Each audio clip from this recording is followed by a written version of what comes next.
कहानी उन आम घरों की है जहां खाने वाले तो कई, लेकिन कमाने वाला एक मर्द ही होता है। बावजूद इसके उससे उम्मीदें कम नहीं होती। देखिए जी, सामने वाले वर्मा जी कैसी अच्छी तरह से सफाई करते हैं छुट्टी वाले दिन अपने घर की, और एक आप हैं।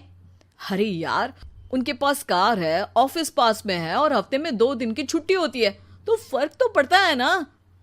मेरी तो शादी ही गलत हो गई। अरे कोई मस्त लड़का मिलता, कमाता भी, घुमाता भी, घर के कामों में भी मदद करता, लेकिन नहीं जी, हमारे वाले को तो कमाने से फुर्सत ही नहीं, और कमाई भी ऐसी कि कोई जरूरत पूरी ही नहीं हो रही है। सुनील बेचारा शीना को देखकर सोचता है कि शीना सही कह रही है। देखने में सुंदर है, घर का सारा काम कर लेती है, उसे तो कोई भी अच्छा लड़का मिल सकता था। क्या सोच रहे हैं? भागने का इरादा तो नहीं है? अरे नहीं मेरी प्यारी बीवी, मैं तो नहीं, पर डर है कि तुम नहीं कहीं भाग जाओ मुझे छोड़कर। शीला सुनील के मुंह से प्यार भरी बात सुनकर मुस्कुराती है। आप भी ना।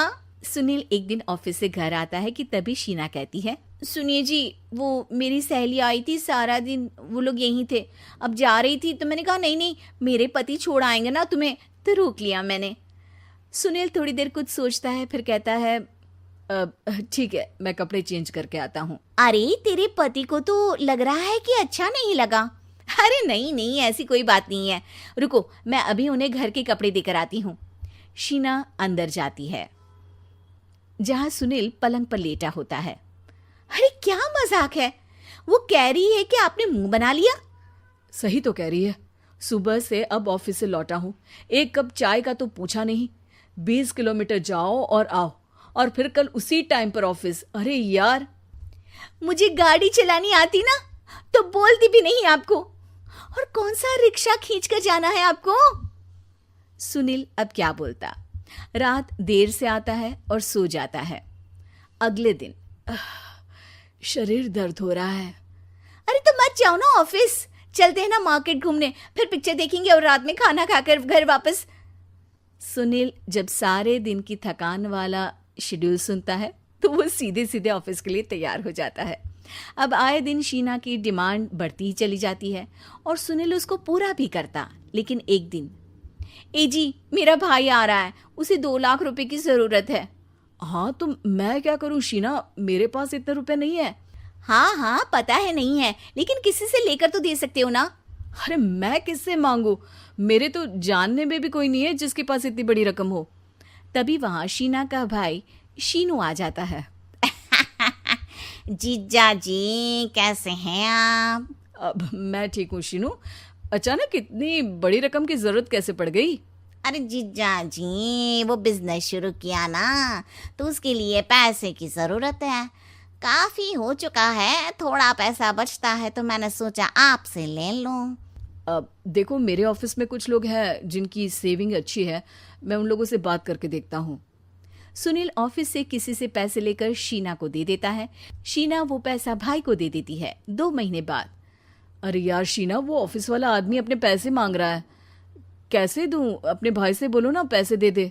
अरे हाँ हाँ दे देगा, कहाँ भागा जा रहा है, आप उनको बोल दो कि दे देंगे।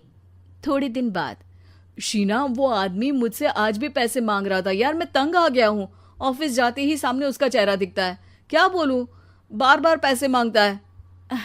अच्छा मैं शीनू को फ़ोन लगाती हूँ, बात करके देखती हूँ। शीना भाई को फ़ोन करती है लेकिन वो फ़ोन उठाता ही नहीं। लगता है भाई कहीं ऐसी जगह है जहाँ नेटवर्क की समस्या होगी। सुनील अगले दिन दोपहर को ही घर आ जाता है। उसका चेहरा उतरा और परेशान सा होता है। वो रोने लगता है। अरे क्या हुआ जी, आप इतना परेशान क्यों हैं? सब ठीक तो है ना? अरे नहीं शीना, कुछ ठीक नहीं है, मैं ठीक नहीं हूँ। तुम्हारे भाई के लिए मैंने जो पैसे लिए थे, उस आदमी ने आज भरे ऑफिस में सबके सामने मेरी बेइज्जती कर दी। सबके सामने आज मैं कर्जदार बनकर खड़ा था। मैंने हर वो प्रयास किया घर चलाने के लिए जो मैं कर सकता था, लेकिन अब नहीं होगा। वो फिर रोने लगता है। अरे आप तो औरतों की तरह रो रहे हैं, मर्द हैं आप। क्यों, आदमी के सीने में दिल नहीं होता, या फिर वो इंसान नहीं मशीन होता है? अरे मैं थक चुका हूँ शीना, तुम समझती क्यों नहीं? मैं भी शारीरिक और मानसिक रूप से थकता हूँ, मैं भी आराम करना चाहता हूँ, सुकून चाहता हूँ। मैं अब कुछ नहीं कर सकता। कुछ नहीं। वो बैठ जाता है। शीना पति को हैरान परेशान देखकर चुप हो जाती है। अगले दिन, सुनिए, ये लीजिए 2 लाख रुपये, उस आदमी को दे दीजिए और बोल दीजिए कि आज के बाद किसी को पैसे के लिए बेइज्जत ना करे। सुनील पैसे देखकर राहत की सांस लेता है। अरे शीना, तुमने तो मेरा बहुत बड़ा काम कर दिया। अब मैं शान से ऑफिस जा सकता हूँ। लेकिन ये पैसे आए कहाँ से? ये पैसे मैंने अपने गहनों को गिरवी रख कर लिया है। तुम ठीक रहो, निश्चिंत रहो, मैं बस यही चाहती हूँ। मुझे माफ़ करना, पर अब मैं समझ चुकी हूँ कि मर्द को भी दर्द होता है।